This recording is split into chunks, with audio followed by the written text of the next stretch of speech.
Alright, welcome back everybody to Zelda 1. We're doing a bit of a rolling start here. I am headed up back to Dungeon 6, but I forgot that there's an item right here. Or, I guess not right here, it's one of these guys. I think I'm in the wrong area, maybe. I'm like a board or so away from, or rather a screen away from where I should be, I think. There we go. Power Glove, or in this case the Titan Bracelet, in this game is really only useful for moving a couple different objects. That set of 4 rocks there can be moved. One of them can be moved. And it opens the, whatever you want to call it, warp area. So you can warp between, I think it's 4 different areas. Could be 3 different areas. So one of them is actually up here at the top of the mountain.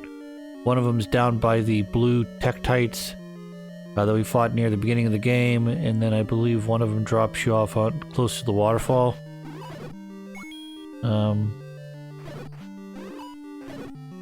Slowly starting to understand why people hate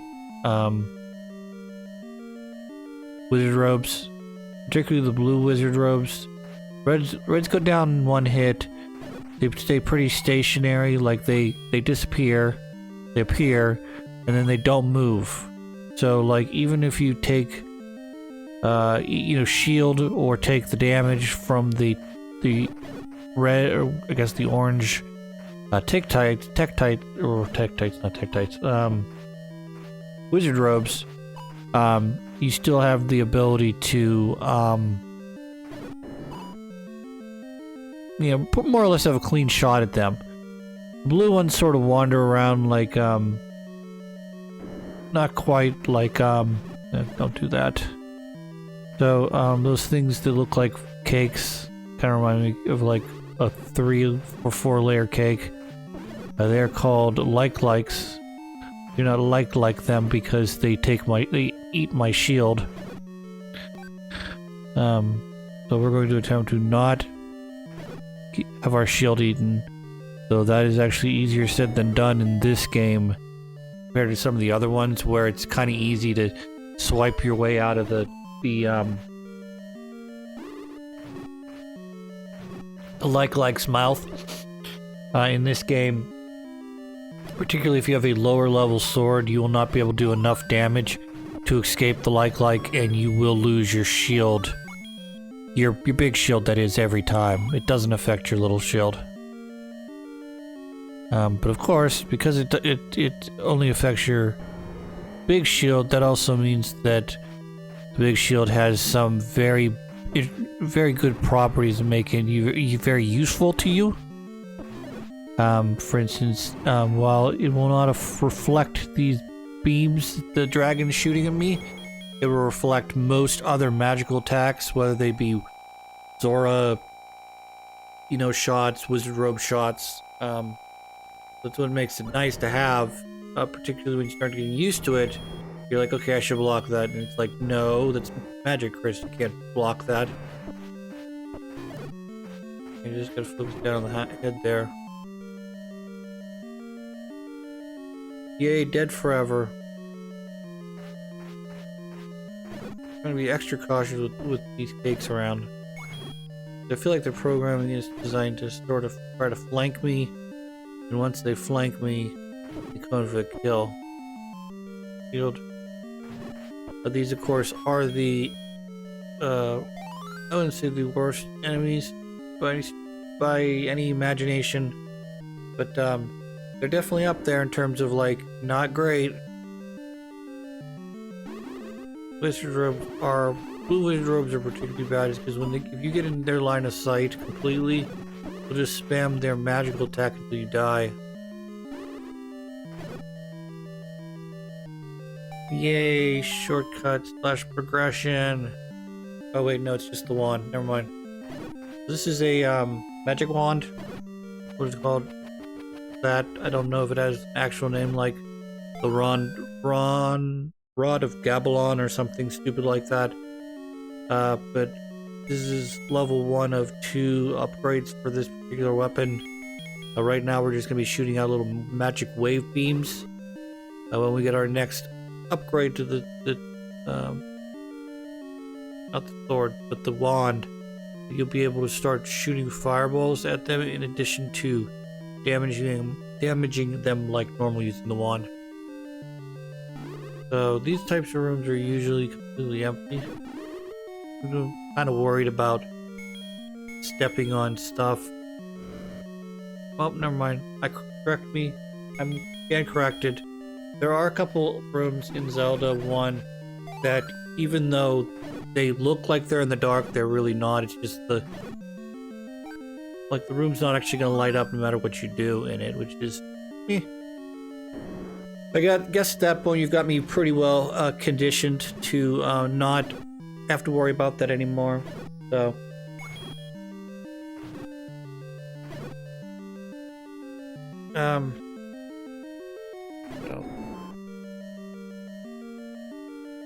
it's hard to tell, like, particularly in this case, this looks like an area that should have like a push block that allows you to go down, opens up a new area for stairs.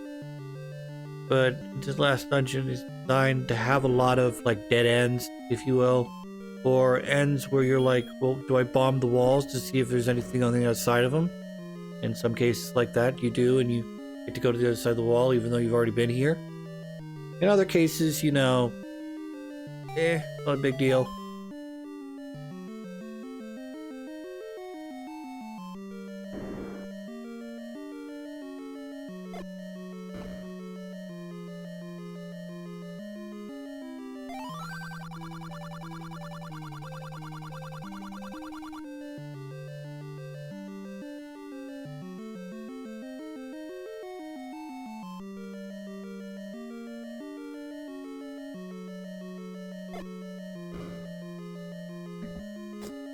I don't really know what that secret means.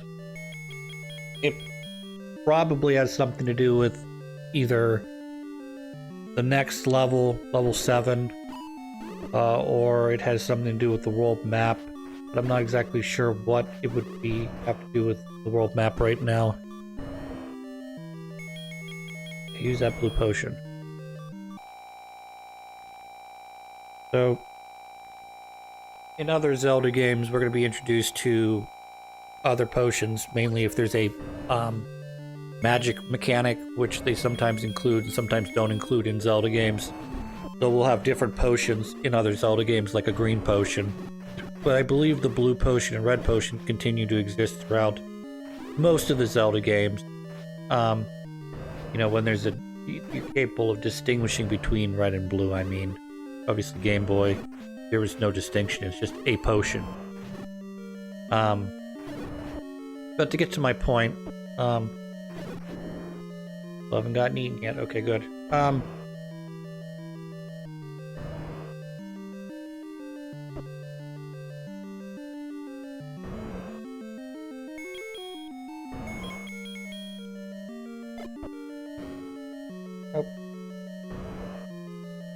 To get to my point, this game, they make the potion red, gives you a double dose of your potion.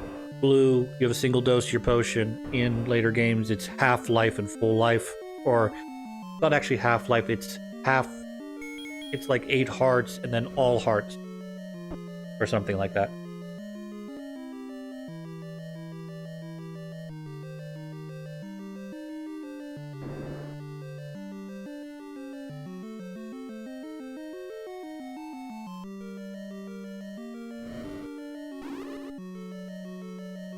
Aren't they great?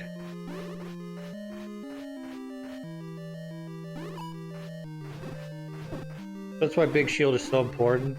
I mean, it's important earlier in the game as well for deflecting, like Zora shots. But by the time you get to this point in the game, this is almost have to have this,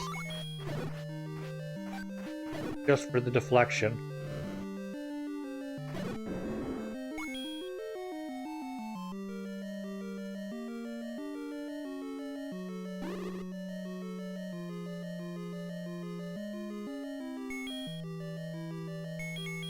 Another thing I kind of like about this game, and I can understand that you could also call this sort of like a downgrade or problem, is that the game has exactly, shit. Yep, like just ate my shield. Great, I'm gonna have to go replace that now. That's not an inexpensive replacement or anything. That's like 100. Fucking go grind out 100 rupees now. Right, we'll fix that later.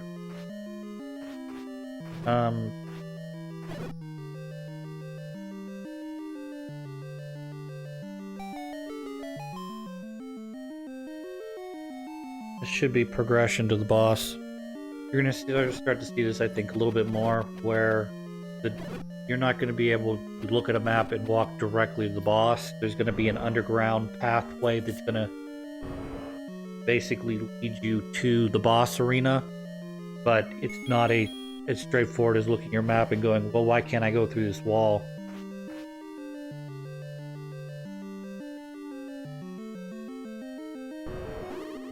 Yay, wizard robes! We love you. Even though I could bypass you by using a key.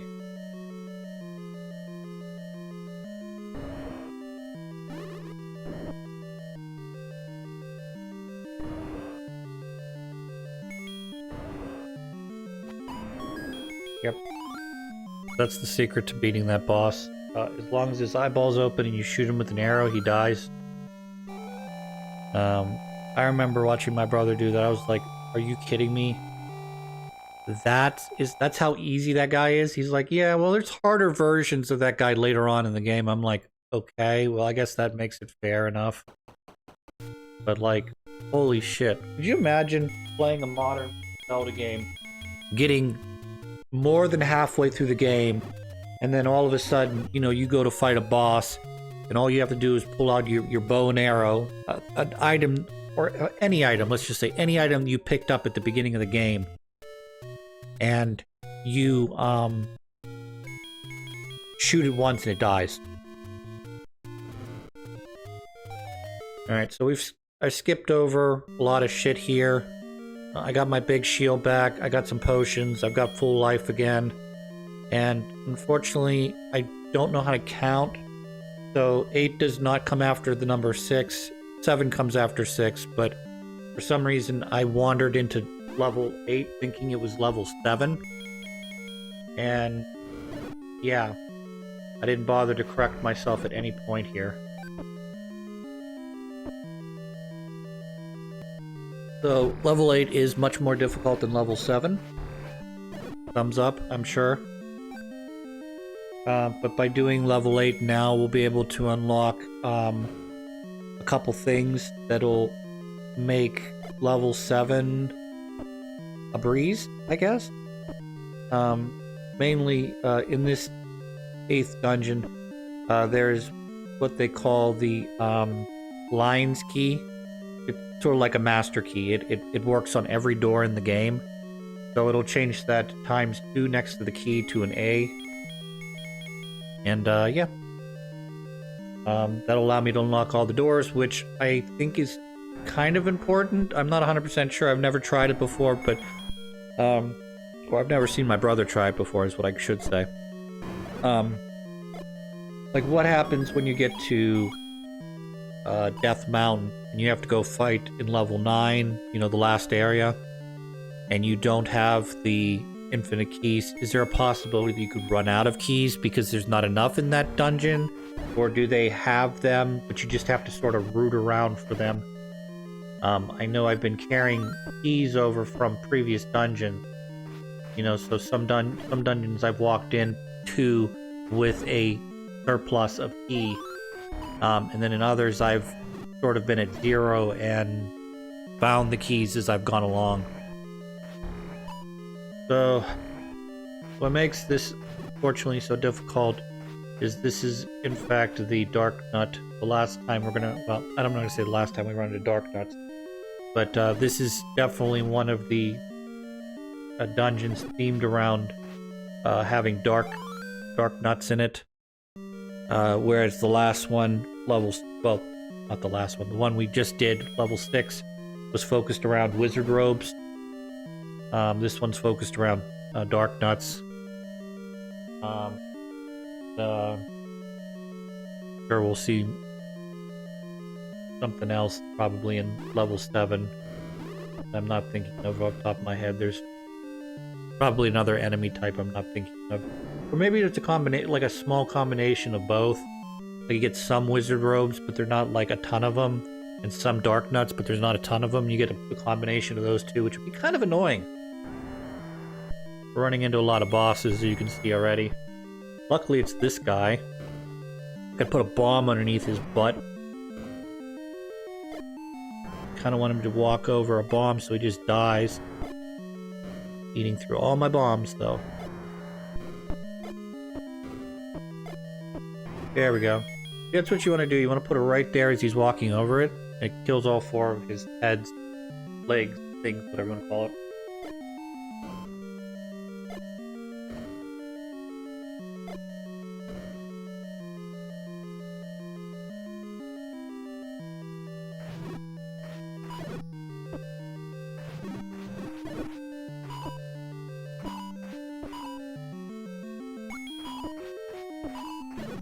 This is definitely one of those rooms I hate. Too many dark nuts. You've got fucking projectiles flying at you. Even though I should probably be focusing down on killing the dark nuts and ignoring the projectiles, because if I'm lucky, I'm facing the correct direction. And my big shield just eat the magic. I think. I don't know.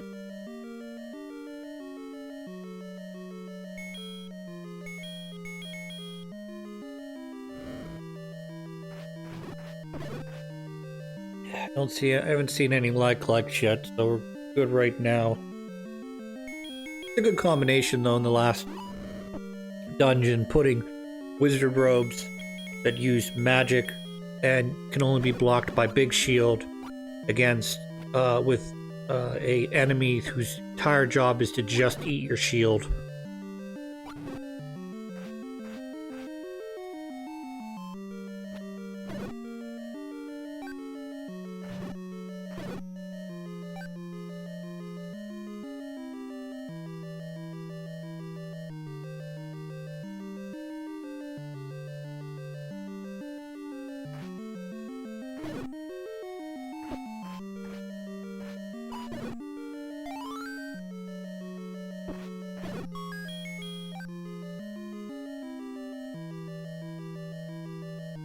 I find the lion's key around here somewhere. I don't know where it is, but if I find the lion's key, it's gonna make these key collecting kind of moot.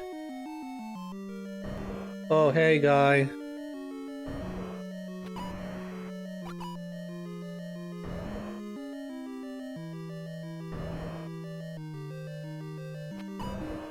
I get him in his eyeball. Otherwise, don't count.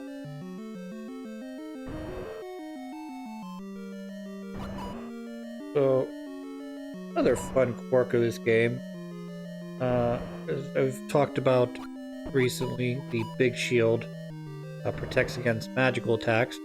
However, some magical attacks, such as this one, the big shield cannot block you from.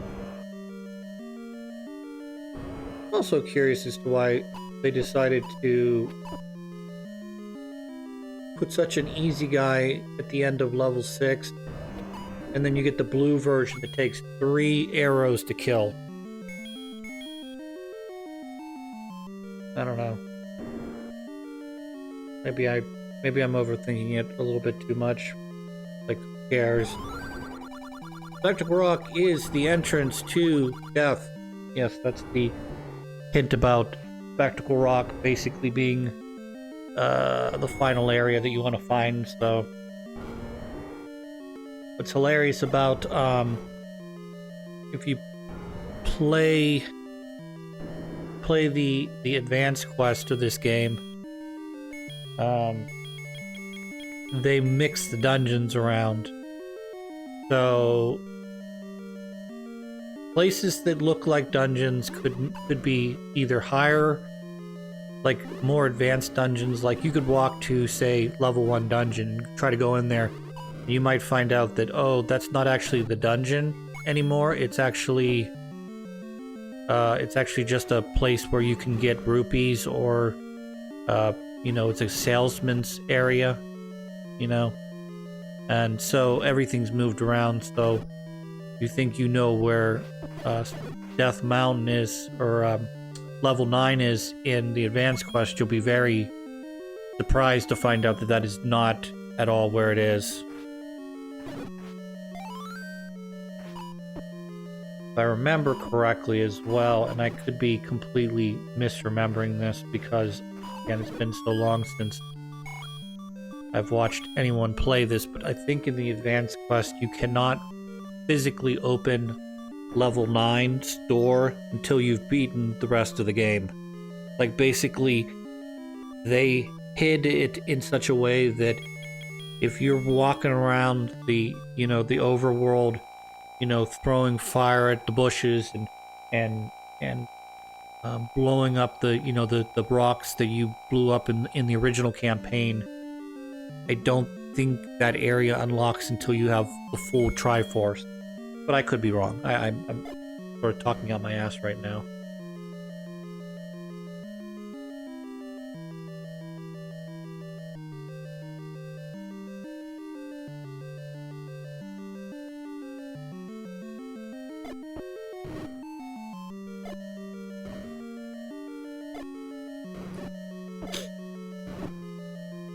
I'm trying not to...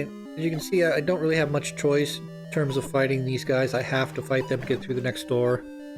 I'm trying to not have to engage them as much as possible. Of course, that's nice. Anytime that happens, that's like super bonus. Because like all of a sudden, you know, I take 1 full heart of damage every time a Dark Nut touches me. And I get 3 of those back. That's not that bad, actually. I don't know why I was complaining. I mean, I know why I was complaining, because you get a room full of Dark Nuts that fucking wreck your day. We just have to go through here is all. I guess the other reason why it's so... Dark Nuts are so impossible or so obnoxious to deal with, in addition to the fact that they are so strong. And they take, even at this highest level with my best sword, take a ton of, well, they take 2 sword swipes, which is a lot considering I've got the strongest sword in the game. But fair, I guess. I'm not exactly sure how you're supposed to beat this using either the white sword or, heaven forbid, your level 1 sword. Because you would have to multiply the number of hits by like 2.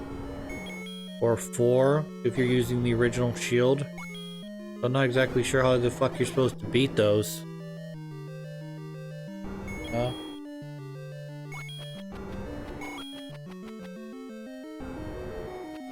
Yeah, I wish I could do that.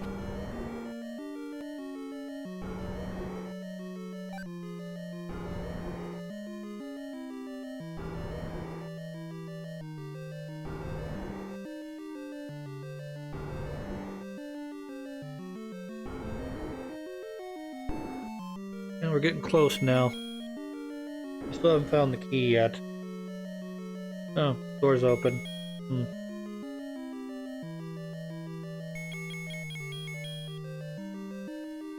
These guys aren't affected by magic either. Not affected by arrows or magic or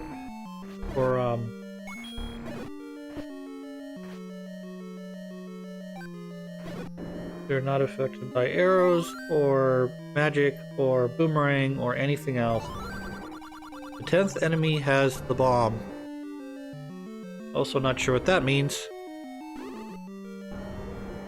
The bomb.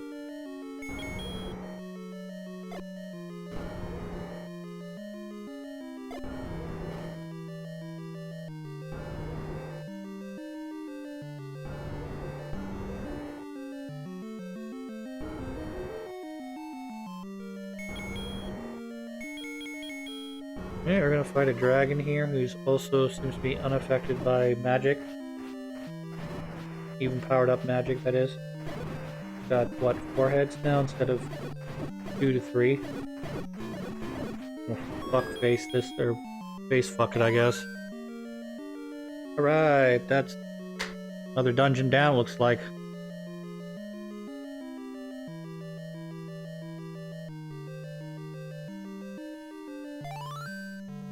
Alright, I'm gonna cut the episode here. When we come back, we're gonna move on to backwards, I guess, to level 7.